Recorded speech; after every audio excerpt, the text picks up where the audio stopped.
আমি ওকে পাঠিয়ে দিলাম, আর আজ আজ সেই মেয়ে আমাকে অস্বীকার করছে। কত কষ্ট করে আমি ওকে পড়াশুনো শিখিয়েছি, কত আশা নিয়ে আমি ওকে ভালো একটা পরিবারে বিয়ে দিয়েছিলাম, আর আজ সব কিছু হারিয়ে আমি পথে বসেছি। কিছুই বুঝতে পারছি না আমি কোথায় যাব। সত্যি আন্টি, আপনার সাথে যা অন্যায় হয়েছে তা ভাষায় প্রকাশ করার মতন না। যেই মেয়েকে আপনি কষ্ট করে মানুষ করলেন সেই মেয়ে আজ আপনাকে বোঝা মনে করছে। সত্যি মানুষের মন যে এতটা নিচে নামতে পারে তা ভাবাই যায় না। কি আর করা যাবে বাবা, আমার কপালে যা ছিল সেটাই হয়েছে।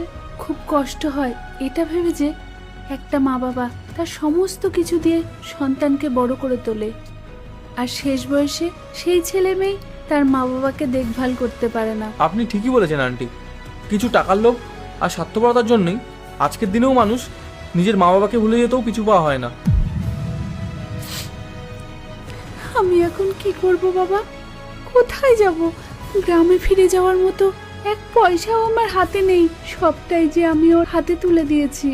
এখন এই শহরে আমি কোথায় যাব? আন্টি, আপনি তো বললেন গ্রামের সব সম্পত্তি আপনি বিক্রি করে দিয়েছেন, আর এখন তো আপনার মেয়েও আপনাকে অস্বীকার করছে। তাহলে এই অবস্থায় আপনি এখন কোথায় যাবেন? ভাগ্যে যা আছে বাবা তাই হবে। এদিক ওদিক ঘুরে বেড়াবো, মানুষের কাছে হাত পাতবো। আমি তো এখন পুরোপুরি অসুস্থ হয়ে যাইনি। কোনো একটা ছোটখাটো কাজ ঠিক জোগাড় করে নেব, নিজের কষ্টে কোনো রকম ভাবে বেঁচে থাকবো। সত্যি আন্টি, এত কিছুর পরেও আমি আপনার মধ্যে যে বাঁচার সাহসটুকু দেখছি তা দেখে আমি মুগ্ধ। আপনি চাইলে আমি আপনার পাশে দাঁড়াতে পারি। তুমি আমাকে সাহায্য করবে বাবা? আমি তো তোমাকে চিনিও না, তবুও তুমি আমাকে সাহায্য করার জন্য এগিয়ে আসলে।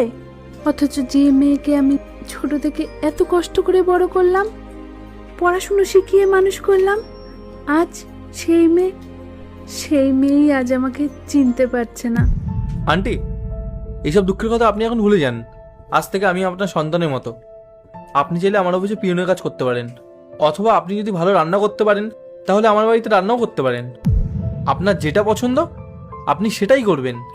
আমি আপনাকে প্রতি মাসে 15-16 হাজার টাকা করে মাইনা দেবো।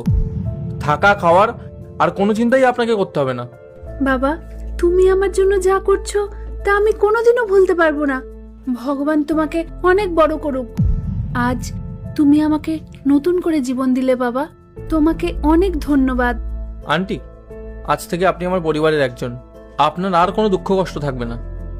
আমি কি আপনার পা ছুঁয়ে আশীর্বাদ নিতে পারি? হ্যাঁ বাবা, বেঁচে থাক বাবা, বেঁচে থাক।